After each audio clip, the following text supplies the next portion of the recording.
To create your 100-day plans, you'll click on the position in the control panel to which that process has been assigned, and you'll select the process 100-day plans. Select the uploaded file, blank 100-day plan. You're going to need to download this Word document to your downloads directory and then share it with the employee who will be filling it in. So I'm going to select it. I'm going to click View File, and it will download this process right here.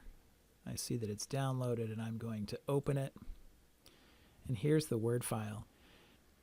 This can be emailed to the employee to be completed and then emailed back to you, or it can be used in a one-on-one meeting with an employee and the information can be completed.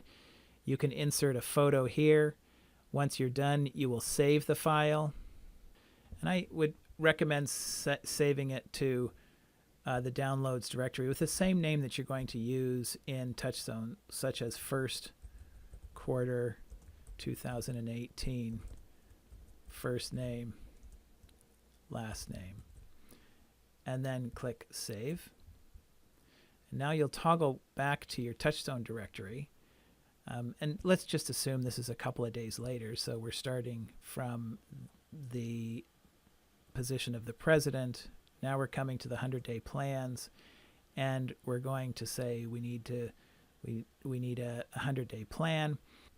Now you're going to save it with the same information, first quarter 2018, first name, last name. And now instead of View File, you'll click Upload Completed File, and you'll go get that file that you just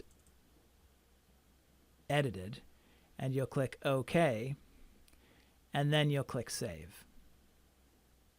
Those saved 100-day plans will be in your TouchStone account. To access them, you'll simply click on your position, click on 100-day plans, and instead of getting a blank 100-day plan, you'll come over here and click on Completed, and this will be a list of all of the 100-day plans that you have uploaded into TouchStone.